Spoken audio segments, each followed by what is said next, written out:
te atreves a escuchar una confesión que se deslizó entre las sombras de un antiguo apartamento en Lisboa, en el corazón del barrio de Alfama, durante una melancólica tarde de otoño cuando la ciudad entera parecía suspirar secretos con el fado. Soy Clara, y lo que estoy a punto de revelarte podría hacer que cuestiones todo lo que crees saber sobre los silencios del hogar. Antes de que te sumerjas en esta historia, ¿ya te has suscrito a este canal y has hecho clic en la campanita? Porque créeme, cada detalle que sigue es crucial. Mi esposo, Sebastián, a veces tan encantadoramente inconsciente, anunció la llegada de unos amigos de la universidad. ¿Puedes intuir ya quién de ellos estaba a punto de encender una chispa en la quietud de mi existencia? Déjame tu primera impresión en los comentarios ahora mismo. Nunca me gustaron las visitas inesperadas, menos aún cuando llegan para transformar ese espacio sagrado donde una, con esfuerzo, ha aprendido a respirar en su propio y frágil silencio. Pero Sebastián, mi esposo, a veces confundía la hospitalidad con una alarmante falta de percepción de mis límites invisibles. Fue un viernes por la tarde, la luz dorada del otoño lisboeta filtrándose con nostalgia a través de las persianas entreabiertas, cuando me dijo, como quien no quiere la cosa, que unos amigos de sus años mozos pasarían por casa. Nada grave, me aseguró con esa ligereza que a veces me sacaba de quicio, solo unas copas para recordar viejos tiempos, algo de conversación intrascendente, tal vez una partida de cartas para matar el tiempo. Yo, para ser honesta, no estaba de humor. Había tenido una semana larga, de esas que se estiran como una sombra persistente detrás de uno, dejándote exhausta y anhelando únicamente la soledad, pero sonreí. Por supuesto que lo hice por él.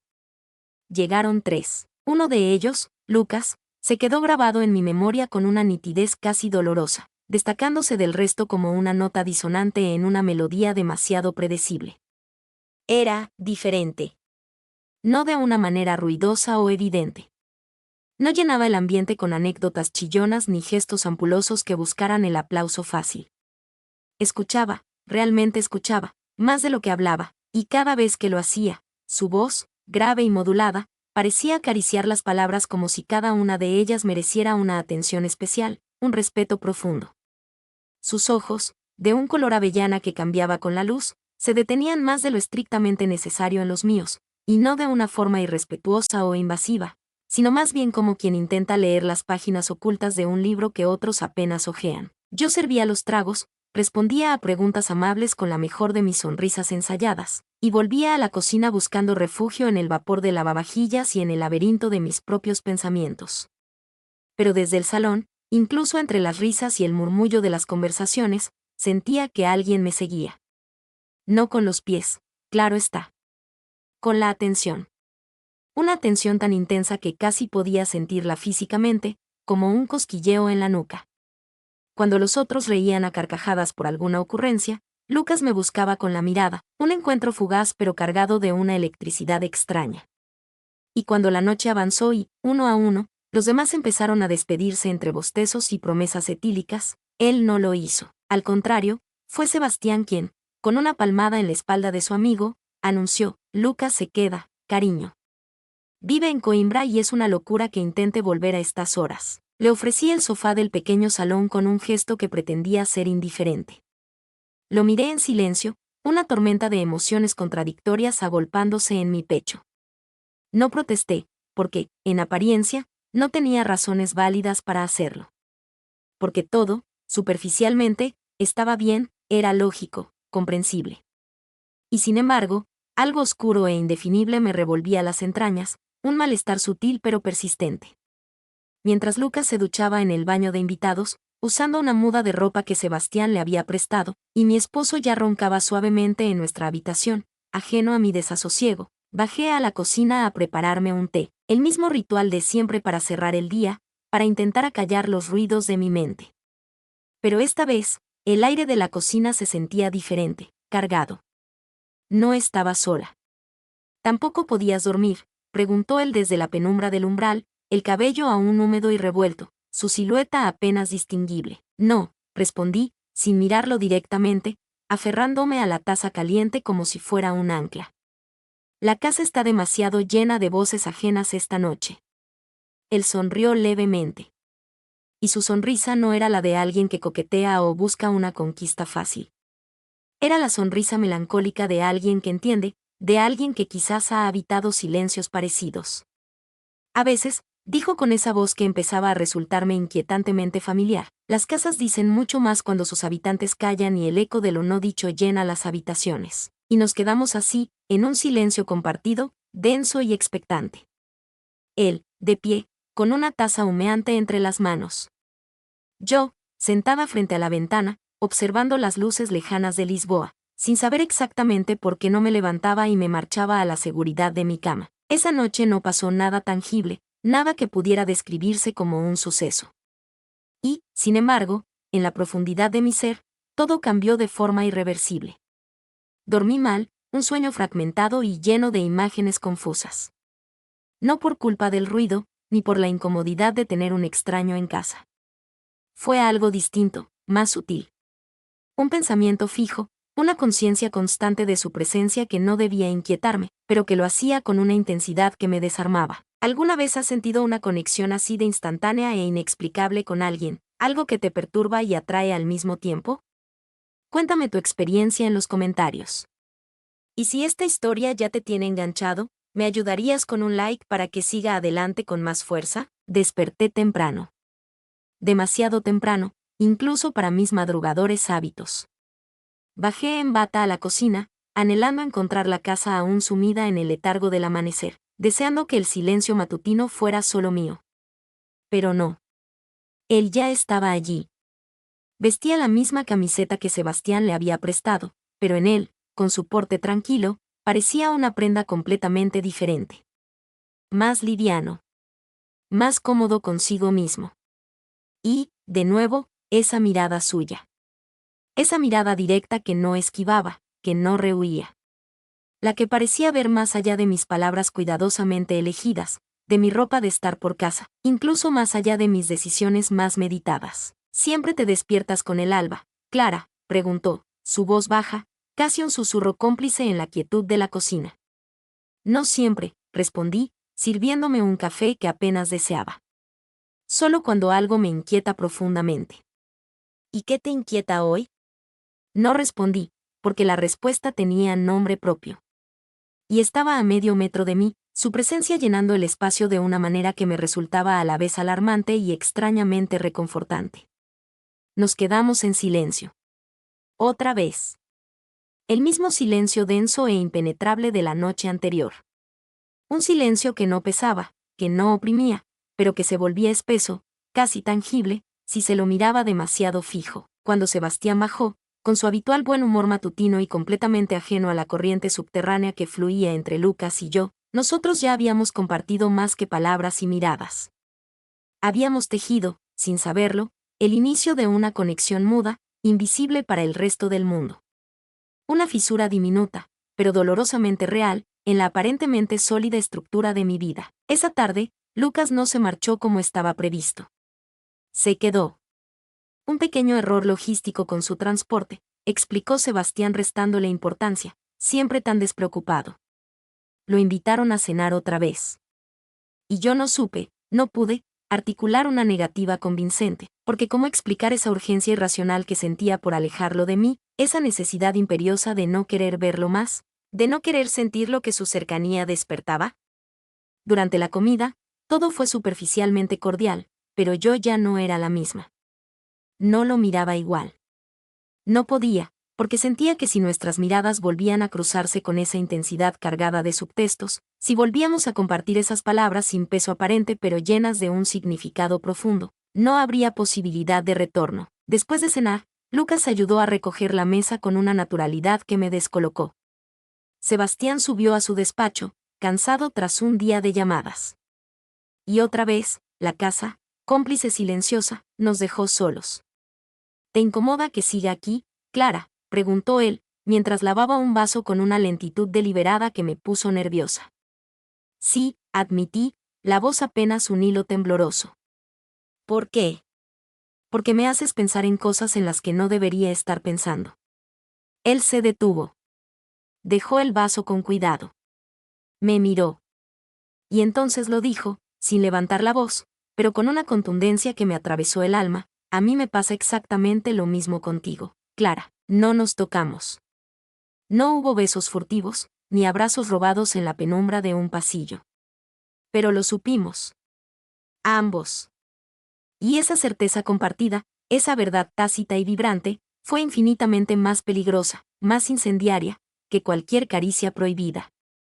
Cuando finalmente se fue, al día siguiente, me dejó un vaso impecable sobre el escurridor, una taza colocada con una precisión casi ritual en su lugar y un corazón latiendo a un ritmo desconocido, febril, expectante. Desde entonces, Sebastián, mi querido Sebastián, no notó absolutamente nada. No sospechó, porque no había nada concreto que sospechar, ninguna evidencia tangible que delatara la tormenta que se había desatado en mi interior. Pero en mi memoria, en lo más profundo de mi ser, quedó grabado a fuego el deseo que no se consumó, pero que se sintió con cada fibra de mi cuerpo. Y eso, a veces, es infinitamente más difícil de borrar que un acto consumado. El día en que Lucas volvió, con la excusa perfecta de una carpeta que, supuestamente, había olvidado en la habitación de invitados, supe, con una certeza helada, que algo iba a cambiar de forma definitiva. Sebastián no estaba. Había salido a una reunión de trabajo que se alargaría hasta tarde. Fue él mismo quien, por teléfono, me pidió que recibiera a Lucas, que le entregara amablemente lo que había dejado olvidado. Ingenua de mí, pensé que llegaría, tomaría el sobre que le había preparado y se marcharía con la misma discreción con la que había aparecido en nuestras vidas. Pero no. Lucas se quedó en el umbral de la puerta, con esa calma suya que tanto me desquiciaba y atraía a partes iguales, y preguntó, con esa voz que ya conocía demasiado bien, ¿puedo pasar un segundo, Clara? Asentí, aunque cada célula de mi cuerpo gritaba que ese segundo no tenía nada de inocente. Ni para él, ni mucho menos para mí, nos sentamos en la sala. El mismo escenario donde días atrás su presencia me había rozado como una ráfaga de viento tibio en pleno invierno. Esta vez, el aire era diferente. No había nadie más. Ni otras voces que diluyeran la tensión palpable. Ni excusas a las que aferrarse como a un salvavidas. Él me miró en silencio, un silencio largo, profundo, y fue entonces cuando lo comprendí con una claridad meridiana, aterradora y extrañamente liberadora. No estábamos luchando contra una tentación pasajera, como había querido creer. Estábamos rindiéndonos, finalmente, ante una verdad. Una verdad que ya nos habitaba, que había echado raíces profundas en nuestro ser. No es solo que me atraigas físicamente, Clara, dijo de golpe, sin adornos, sin anestesia, con una honestidad brutal que me dejó sin aliento. Es que me siento diferente cuando estoy contigo. Más despierto, más real. Como si antes hubiera estado viviendo en una especie de duermevela. Sus palabras me atravesaron como saetas, porque yo también me sentía así, no simplemente como una mujer deseada, sino como una mujer vista, escuchada en sus silencios más profundos, leída entre las líneas de su aparente conformidad. Me acerqué a la ventana, buscando aire, buscando una perspectiva que se me escapaba entre los dedos. Afuera, Lisboa seguía con su ritmo melancólico, indiferente a mi tormenta interna, pero dentro de mí, una revolución estaba en marcha. ¿Sabes qué es lo peor de todo esto, Lucas?, le dije sin girarme, la voz apenas un susurro tembloroso. Que no me siento culpable. Solo me siento viva. Terriblemente viva. Y eso, créeme, eso me asusta mucho más que cualquier juicio. No respondió, y no hacía falta. Permanecimos allí, juntos en esa burbuja de tiempo suspendido, por un lapso que se sintió eterno y fugaz a la vez. Hablamos poco con palabras, pero nos lo dijimos todo en el lenguaje ancestral de las miradas sostenidas, de las respiraciones que comenzaban a acompasarse. Cuando se levantó para irse, o para hacer el amago de irse, su mano rozó la mía, que descansaba sobre el alféizar de piedra fría. No fue un roce casual, accidental. Fue una pausa deliberada, una pregunta silenciosa, una invitación apenas velada. Y yo no la rechacé. ¿Y si no me marcho todavía?, preguntó, su voz muy cerca de mi oído, su aliento cálido enviando escalofríos por toda mi espalda. No dije nada. Pero esta vez, no lo detuve. Lucas no se fue, ni yo le pedí que lo hiciera. La puerta principal se cerró con un clic suave, casi imperceptible, la tarde otoñal se fue desvaneciendo entre las cortinas de terciopelo ajado, y lo demás ocurrió con la naturalidad aplastante, con la suavidad aterciopelada de lo inevitable. No hubo palabras grandilocuentes que rompieran el hechizo. No hubo promesas vanas que empañaran la pureza cruda del momento. Solo una certeza compartida, vibrante y desnuda, entre dos personas que se habían sostenido la mirada demasiadas veces, durante demasiado tiempo, como para seguir fingiendo que entre ellos no ardía nada. No voy a relatar los detalles íntimos. No es necesario, porque esta historia, en su esencia más profunda, no trata de la unión efímera de los cuerpos, sino de la colisión trascendental de las almas y del peso insoportable de las decisiones.